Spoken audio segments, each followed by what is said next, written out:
I normally don't get into politics or gaming drama. I want my channel to be as peaceful as possible. As you all know, I mainly focus on lost media and gaming, especially retro gaming, but sometimes certain things just come knocking at the door. I want to talk about the Steam itch.io and the whole issue with payment processors refusing to handle adult content. It feels like it's just getting worse and worse to be a grown ass adult these days. Politicians seem hell bent on banning and censoring everything. They want to ban fucking anime for crying out loud.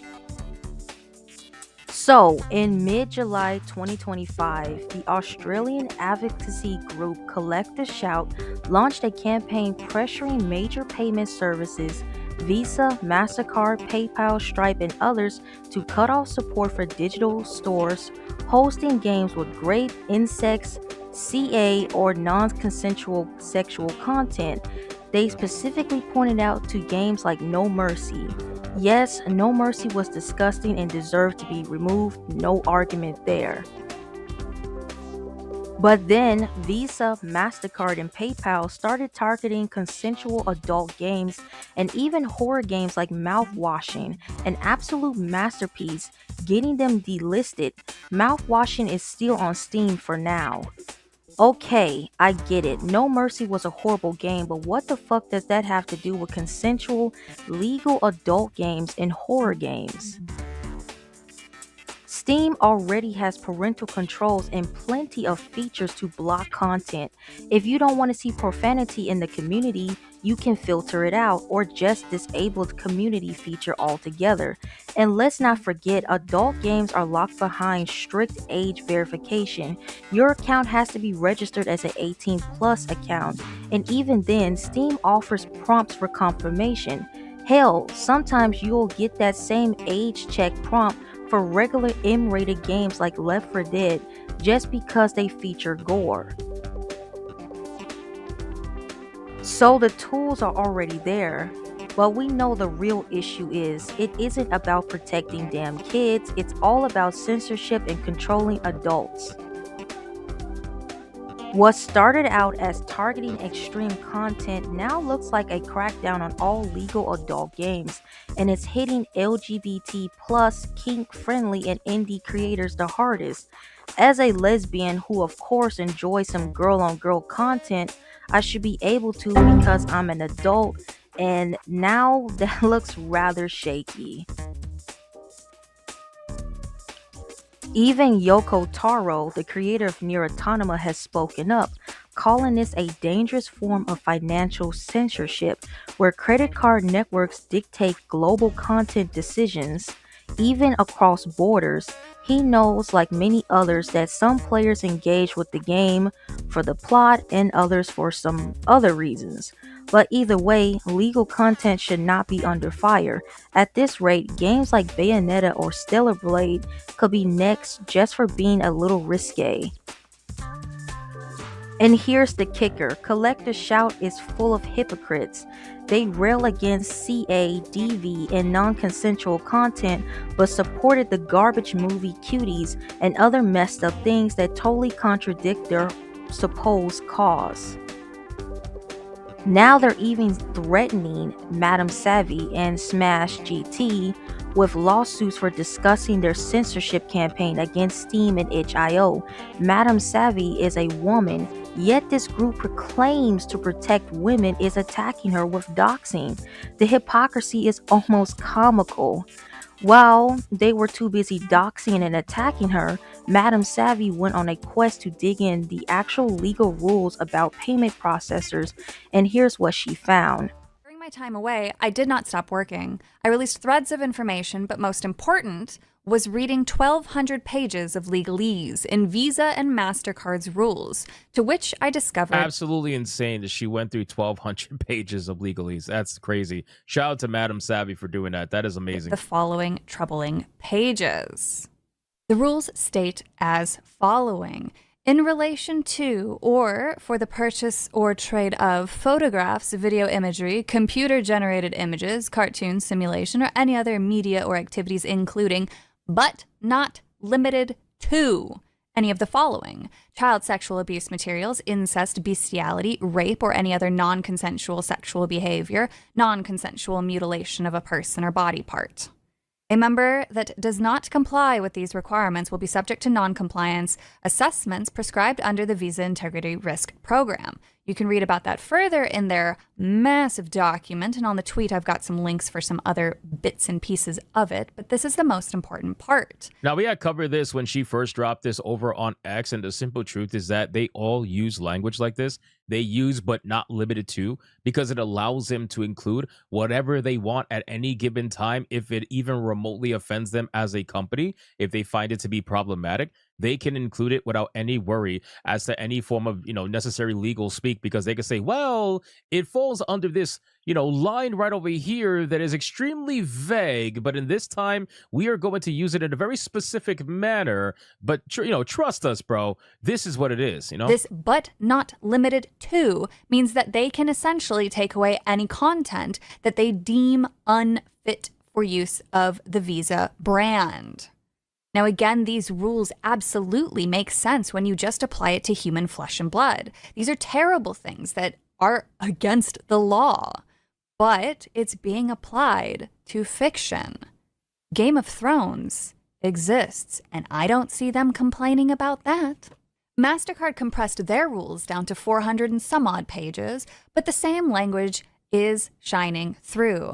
Under Section 512.7, illegal or brand-damaging transactions, they state the following: the sale of a product or service, including an image which is patently offensive and lacks serious artistic value, as such by way of example and not limitation, images of non-consensual sexual behavior, sexual exploitation of a minor, non-consensual mutilation of a person or body part, and bestiality, or any other material that the corporation deems unacceptable to sell in connection with a mark, aka their brand. So MasterCard actually goes a step further in their vague language, but it's all the same at the end of the day. Again, these rules make sense when you apply it to human behavior, but not. So why, if that's the case, then why is it that these payment processors, MasterCard, Visa, whatever, why is it that these companies allow you to take money when it comes to actual real people doing actual real acts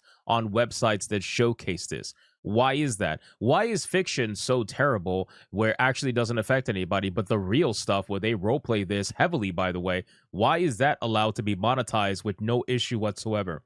Why is OnlyFans allowed to be monetized with no issue? In the world of fiction, because this rule is clearly not being applied evenly. These both allow the companies to abuse these rules.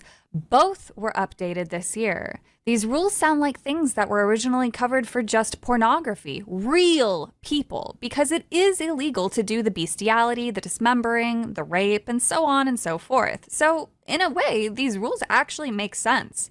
But why is it being applied to fiction of all things?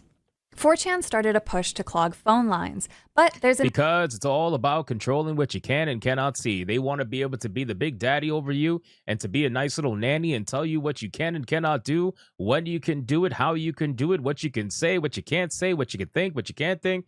They want to be able to control all of it. Yeah, that's what this all is about. It's about control. They can't live with themselves unless they have their boots on their heads. I have a theory about this whole situation. Alright, I know I'm stepping into conspiracy theory territory here. Some of you will agree, some of you won't. But I can't shake the feeling that No Mercy was deliberately created, or at least weaponized by Creative Shout to smear Steam's name. Remember when Steam was under fire for harboring certain communities promoting Nazi sentiments? Now suddenly this most vile game ever pops up, perfectly timed to push the narrative that Steam is a cesspool of misogyny and extremeness. The real agenda is, I believe that global governments, especially the US, UK, and Australia, are using groups like Collective Shouts as tools to push global internet censorship. This feels like a modern version of the Hays Code. For those of you who don't know, the Hays Code, or Motion Picture Production Code, was enforced in the US from the 1930s to the late 1960s. It laid down censorship rules for films, banning profanity, obscenity, nudity, sexual perversion, which was code for LGBTQ plus themes, depictions of crime, ridicule of religion, interracial dating, which was miscegenation, and even alcohol use. And why it was made? Because films was a new art form that gave writers and directors unprecedented creative freedom. Movies openly included sex, LGBT themes, drag, and more. But Will H. Hayes, a conservative Christian who couldn't handle this reality, pushed the US to legally censor film under the guise of protecting morals. The result? American cinema was creatively stifled for decades until the code was finally abolished. All of this sound familiar, huh? The internet has always been a free platform, a place where creative freedoms thrive, where LGBT voices and free thinkers can connect, where information flows without government filter, and they hate that. They want to clamp down on it the same way Will H. Hayes did with movies nearly a century ago. Back then, they used morality as the excuse. Today, it's protecting the children or safeguarding society. Different words, same playbook. And now, with Trump back in the White House, they feel like they got beer muscles, emboldened to shove their stifling, holier than thou religious ideologies down everyone's throats. It's not just Steam, censorship is ramping up everywhere. In the UK, you literally have to use an ID just to be on the internet. Everywhere you go online, you're basically forced to dox yourself. In the US, Texas has gone so far that anime is practically banned now, and soon other states will follow suit. In Australia, they've always been the censorship capital. Tons of games and movies get watered down there. Take Left 4 Dead, for example. They had to make a special version of the game for Australia where the blood and gore was toned way down. Instead of the ragdoll physics, the zombies just vanish into thin air. Fun fact, Trump was raised in a highly religious Pentecostal household, and Pentecostalism is one of the strictest and most controlling sects of Christianity. And honestly, I wish these Pentecostal folks and the rest of the holier than thou crowd would just leave us secular folks the hell alone. We're not asking them to give up their beliefs, we're asking them to leave us alone and not force their beliefs on everyone else. Take your asses to PureFlix and play Noah's Ark 3D. Honestly, all this feels like that episode of Drawn Together where Foxy, Clara, and Spanky Ham and the rest of the crew confronted the TV reviewer. That woman who was basically a living, breathing ball of contradiction. She and Spanky went back and forth about who's the real audience of the show is. That's who Collective Shout reminds me of. That woman. Just pure hypocrisy wrapped up in a self-righteous package.